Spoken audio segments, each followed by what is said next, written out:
इस वीडियो में gate 2021 physics का सॉल्यूशन डिस्कस करेंगे, जो कि क्वांटम मैकेनिक्स का प्रॉब्लम है। और ये पार्टिकल इन पर्टिकुलर स्टेट में दिया जाता है और वहाँ पर हमें प्रोबेबिलिटी का मेजरमेंट करनी चाहिए फॉर दी एसएक्स स्टेट। इससे रिलेटेड है। तो प्रॉब्लम है कि कंसिडर ये spin S is equals to h cut by 2 particle. तो यहाँ जो पार्टिकल है उसका स्पिन है h कट बाई 2 और उसका स्टेट जो है 1/3 and column matrix 2 plus i by 2 plus i 2।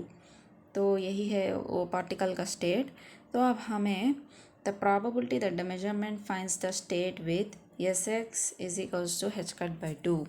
तो अब हमें प्रोबेबिलिटी फाइंड आउट करनी चाहिए ताकि फाइंड्स द स्टेट विथ हमें इस स्टेट में एग्जिस्ट हो सके। इस स्टेट का एग्जिस्टेंस का प्रोबेबिलिटी फाइंड आउट करनी चाहिए। Sx is equals to h cut by 2। तो अब हम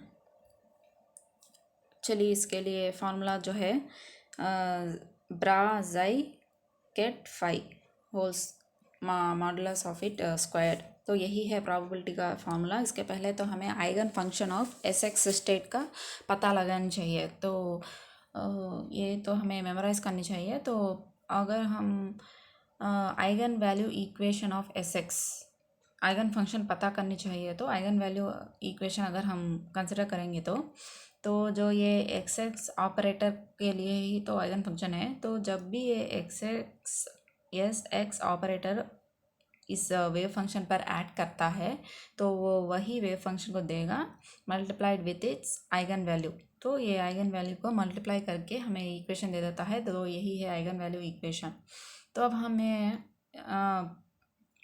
एस एक्स ऑपरेटर के फॉर्मूला तो पता ही है, that is half h cut sigma X, यानी कि sigma X is nothing but Pauli spin matrix. तो इसको ये स्टेट सेटिस्फाई करता है। तो अब हम देख लेंगे, क्रॉस चेक कर लेंगे। तो S x acting on this wave function, यानी कि ये वेव फंक्शन पर, तो यही है S x half h cut sigma x 0 1 1 0। और ये जो है इस वेव फंक्शन के ऊपर ऐड कर रहा है 1/√2 1 1। यही तो है वेव फंक्शन। यहाँ पर हम देखेंगे तो अगर हम जाई स्टार जाई करेंगे तो इस वेव फंक्शन के लिए जाई स्टार इंटू जाई, इसका जाई स्टार क्या होता है, कॉम्प्लेक्स कॉन्जुगेट 1/√2 इंटू 1, 1। तो और वो जो है 1/√2 1 1। अगर इन दोनों का हम मल्टीप्लाई करेंगे तो ये जो है 1/2 मैट्रिक्स है, 1 रो 2 कॉलम, और ये जो है 2 रोज 1 कॉलम 2/1। तो 1/1 मैट्रिक्स एलिमेंट आ जाएगा, 1 इंटू 1 1 प्लस 1 आ जाएगा। और 1/√2 इंटू 1/√2 इज नथिंग बट 2/2 यानी कि 1 आ जाएगा। ये इसी वजह से था कि नॉर्मलाइजेशन की वजह से 1/√2 आ जाता है यहाँ पर। तो अब हम देखेंगे तो ये इस पर ऑपरेट कर रहा है तो क्या होता है। तो h कट बाई 2 तो कांस्टेंट है, 1/√2 भी कांस्टेंट, तो उसे बाजू काट देंगे तो यहाँ पर ये जो है 2/2 मैट्रिक्स, ये 2/1 मैट्रिक्स, यानी कि हमें 2/1 मैट्रिक्स आ जाएगा। तो दिस इज 2/1 मैट्रिक्स। तो 0 इंटू 1 0 एंड प्लस 1 इंटू 1 1। सो 0 + 1 आ जाता है। नेक्स्ट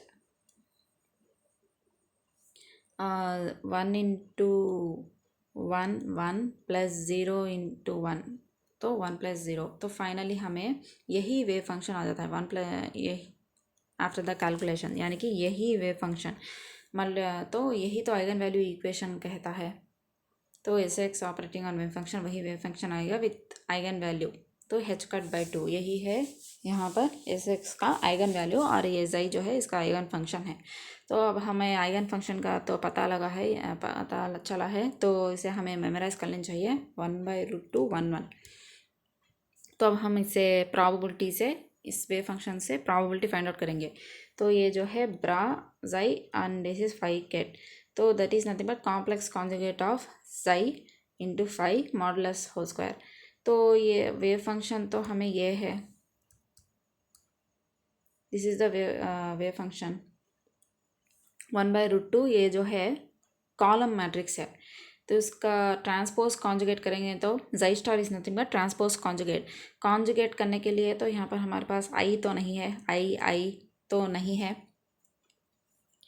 तो सिर्फ और सिर्फ रियल वैल्यूज़ हैं। तो सिर्फ और सिर्फ ट्रांसपोज करेंगे तो वो जो कॉलम मैट्रिक्स है वो रो मैट्रिक्स में बदल जाएगा। 1/√2 1 इंटू 1, दैट इज़ 1 एंड 1/3। यही तो वेव फंक्शन हमें क्वेश्चन में दिया गया है, तो वो उस वेव फंक्शन को लिख लेना चाहिए। यहाँ पर √2 और 3 जो है वो कांस्टेंट्स हैं, तो उसे हमें बाहर निकाल दे सकते हैं कांस्टेंट होल स्क्वायर, क्योंकि वो स्क्वायर के अंदर है। तो 1/3√2 होल स्क्वायर इंटू, अब इसे हम मल्टीप्लाई कर लेना चाहिए यहाँ पर जो कुछ भी है। तो यहाँ पर हमें 1/1 मैट्रिक्स आ जाएगी, तो 1 इंटू 2 प्लस आई, तो ये आ जाएगा, एंड 1 इंटू प्लस 1 इंटू ये आ जाएगा। तो इन दोनों को 2 + 2 + i यानी कि 4 + i, तो इसका मैग्नीट्यूड होल स्क्वायर, और ये इसका जो स्क्वायर है 3 3 ज़ा 9, √2 इंटू √2 इज़ 2, 9 2 ज़ा 18 हो जाएगा। और इसका जो मैग्नीट्यूड होता है that is nothing but square root of a square, magnitude of a complex number a + ib is nothing but square root of a square + b square. तो 4 square root of 4 square plus 1 square कुछ भी नहीं है, only I है, i into 1। तो 16 + 1 is nothing but 17, square root 2 cancel हो जाने पर 17/18। तो यही है फाइनली प्रोबेबिलिटी। तो यही तो हमें पूछा गया है, तो द प्रोबेबिलिटी ऑफ फाइंडिंग, तो यही है करेक्ट ऑप्शन इस क्वेश्चन का। तो थैंक यू।